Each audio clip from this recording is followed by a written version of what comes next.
Oui, de manière tout à fait exceptionnelle, les sénateurs communistes vont déposer jeudi 28 janvier une motion de rejet de l'accord monétaire entre les pays africains et la France qui porte réforme de ce qu'on appelle le franc CFA.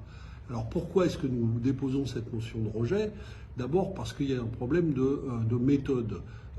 Cette réforme concerne au premier chef 130 millions d'Africains, de 8 pays africains, et aucun parlement de ces pays n'a encore été saisi de ce projet d'accord. Donc la France, une fois encore, est la première à ratifier ce projet et donc prend la main dans le précaré français en Afrique pour ne pas laisser les Africains décider de l'instrument monétaire dont ils ont besoin. Donc il y a quelque chose de scandaleux, et d'ailleurs il y a un aspect très significatif, c'est que la Commission des affaires étrangères n'a même pas été saisie pour avis de ce projet, c'est seulement ici la Commission des finances qui en parlait. Donc pour la France, c'est très clair, ça n'est pas une affaire qui concerne au premier chef les Africains, c'est une affaire qui concerne le Trésor français.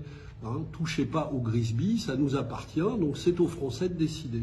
Donc cette manière de faire nous paraît tout à fait scandaleuse. Le gouvernement français présente cet accord comme une sortie de ce qu'on appelait le franc CFA. En vérité, il n'y a rien de tout ça. Ça n'est pas une avancée vers un instrument monétaire plus indépendant et plus souverain pour les pays africains. C'est au mieux un ravalement de façade du franc CFA, avec les mêmes règles, les mêmes fondamentaux que précédemment. Et au pire, c'est une OPA hostile sur un projet sur lequel les Africains travaillaient, qu'ils avaient baptisé ECO.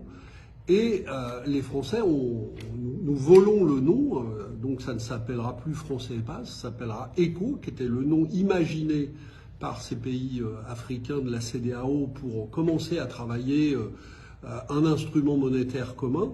Nous leur avons volé le mot, donc en fait la France court-circuite un processus de décision africain pour garder la main sur cette zone économique. Et ça va continuer à priver les Africains d'un instrument monétaire dont ils ont absolument besoin pour leurs besoins de développement et leurs besoins de financement. Parce qu'un des gros problèmes de l'Afrique, c'est que l'Afrique a d'énormes besoins de développement dans tous les domaines, et surtout ces pays-là dans lesquels un très grand nombre sont classés parmi les pays les moins avancés par l'ONU, donc d'énormes besoins de développement, mais pour satisfaire le besoin de développement, ils ont besoin de création monétaire, ils ont besoin d'un accès plus facile au financement, ils ont besoin aussi de systèmes fiscaux qui cessent d'exonérer les multinationales.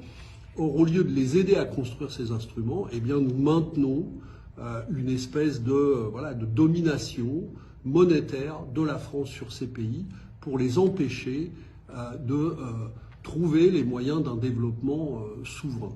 Donc pour toutes ces raisons, pour nous, le projet est inacceptable et nous allons déposer une motion de rejet pour le signifier très clairement.